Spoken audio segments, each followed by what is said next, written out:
Hi everyone, आज की इस वीडियो में हम डिस्कस करेंगे क्लास 8 का चैप्टर नंबर 3 जो हमारे पास है अंडरस्टैंडिंग क्वाड्रिलेटरल्स। क्वेश्चन नंबर 4, 5, 6 को इस वीडियो में हम डिस्कस करेंगे।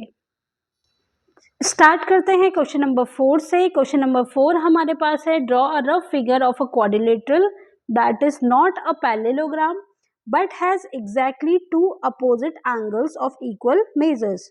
तो हमें क्या करना है, एक रफ फिगर बनाना है किसी क्वाड्रिलेटरल का जो पैरेललोग्राम नहीं होगा लेकिन उसके जो अपोजिट एंगल्स हैं वो इक्वल होंगे। Two opposite angles exactly but has exactly two opposite angles. तो ऐसा फिगर हम देख लेते हैं, कौन सा फिगर ऐसा होगा जिसमें जो पैरेललोग्राम नहीं होगा, क्वाड्रिलेटरल होगा और उसके जो टू अपोजिट एंगल्स हैं वो इक्वल मेजर्स के होंगे। तो देखिए रफ स्केच अगर हम बनाते हैं तो हमारा कुछ इस तरीके का फिगर बनेगा, जिससे कि हमारे पास B, इसको ले लेंगे A, B, C, D। तो इसमें टू एंगल्स जो B और D हैं वो तो इक्वल होंगे, लेकिन A और C जो हैं आपस में इक्वल नहीं होंगे। तो देखिए एक्चुअली इस फिगर में हमने चार साइड बनाई तो ये क्वाड्रिलेटरल हो गया। इसमें अगर ये और ये वाली साइड दोनों इक्वल हैं, ये दोनों ये जो साइड्स हैं ये इक्वल हैं। अब जिस पॉइंट पे दो अनइक्वल साइड मीट करती हैं जो कि एंगल B और D हैं वो तो हमारे पास इक्वल होते हैं, और जो एंगल A और C हैं वो हमारे इक्वल नहीं होंगे, क्योंकि यहाँ पे ये जो दो साइड्स हैं इनका मेजरमेंट अलग है, ये जो दो साइड्स हैं इनका मेजरमेंट अलग है। तो इन दोनों का एंगल का जो मेजरमेंट होगा वो बिल्कुल अलग होगा, लेकिन एंगल B और D हमारे इक्वल होंगे। ऐसा हमें देखने को मिलता है काइट में। तो ये हमारा एक क्वाड्रिलेटरल हो गया जो पैरेललोग्राम नहीं है, लेकिन इसके अपोजिट एंगल्स का जो मेजर है वो इक्वल है, दो अपोजिट एंगल्स का। क्वेश्चन नंबर 5 हमारे पास है the measure of two adjacent angle of a parallelogram are in ratio 3:2। Find the measure of each of the angles of a parallelogram. तो सबसे पहले एक हम रफ स्केच बना लेते हैं पैरेललोग्राम का। ये हमारा पैरेललोग्राम हो जाएगा A, B, C and D। अब जैसे कि हमारे पास एडजेसेंट एंगल होंगे A या B, या B और C एडजेसेंट एंगल होंगे, या C और D एडजेसेंट होंगे, या A और D आपस में एडजेसेंट एंगल होंगे। तो अब हमें दिया हुआ है the measure of two adjacent angles. तो ratio of two adjacent angle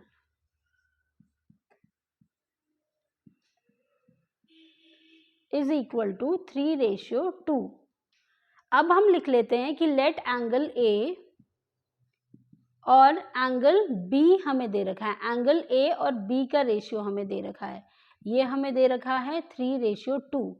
अब एंगल A को हम ले लेते हैं 3x और एंगल B को हम ले लेते हैं 2x। अब जैसे कि हमें पता है कि जो angle A plus angle B होता है उसका सम कितना होता है 180 डिग्री। इसका रीजन हम लिख लेंगे sum of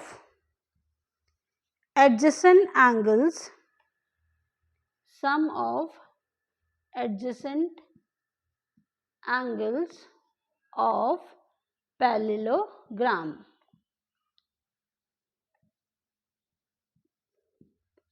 अब A और B की वैल्यू हमारे पास है 2x plus 3x is equal to 180 degree. तो ये हो जाएगा 5x is equal to 180 degree. तो x की जो वैल्यू आएगी वो आएगी 180 डिग्री अपॉन 5। तो इसको हम डिवाइड कर लेंगे, ये हो जाएगा 36।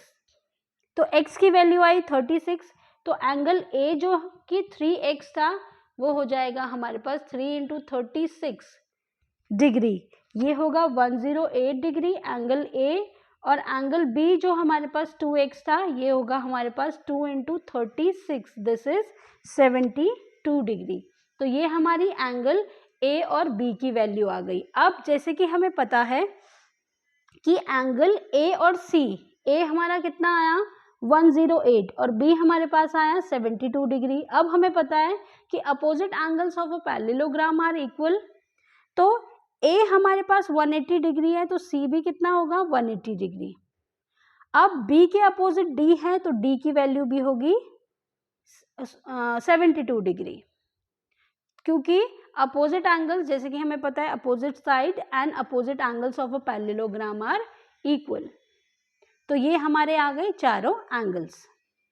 क्वेश्चन नंबर 6 हमारे पास है, to adjacent angles of a parallelogram have equal measures, find the measure of each of the angles of a parallelogram.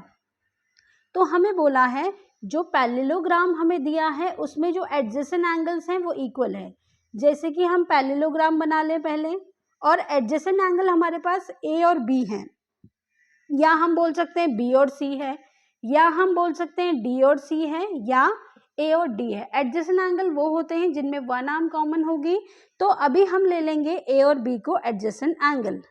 अब हमें पता है कि जो एडजेसेंट एंगल्स होते हैं उनका जो सम होता है वो 180 डिग्री होता है, और हमें पता है दो एडजेसेंट एंगल आपस में इक्वल हैं। तो let two equal adjacent angles are A and B, A and angle B। Angle A की वैल्यू अगर हम x ले रहे हैं तो एंगल B भी कितना होगा x होगा। अब हमें पता है angle A plus angle B कितना हो जाएगा 180 डिग्री। इसके लिए रीजन होगा sum of adjacent angles of parallelogram. ये क्या है, पैरेललोग्राम के एडजेसेंट एंगल का सम है। तो अब क्या करेंगे, x plus x is equal to 180 degree, तो 2x इज इक्वल टू हो जाएगा 180 डिग्री। तो x की जो वैल्यू होगी वो होगी 180 डिग्री अपॉन 2, ये हो जाएगा हमारे पास 90 डिग्री। x की वैल्यू हमारे पास 90 degree I, it means angle a और b कितना होगा 90 डिग्री। तो ये 90 डिग्री आया और एंगल बी भी 90 डिग्री आया। अब क्योंकि हमें पता है जो पैरेललोग्राम होता है उसके अपोजिट एंगल का सम इक्वल होता है, तो angle A is opposite to angle C, तो इट मीन्स एंगल सी भी कितना होगा 90 डिग्री। और नेक्स्ट बी जो है एंगल डी के अपोजिट है, तो डी भी कितना होगा एंगल बी के बराबर, और बी की वैल्यू भी कितनी है 90 डिग्री। तो ये हमारे चारों एंगल का मेजर आ गया। आज की इस वीडियो में हम बस इतना ही करेंगे। नेक्स्ट वीडियो में हम डिस्कस करेंगे क्वेश्चन नंबर 7 एंड 8 को। Thanks for watching.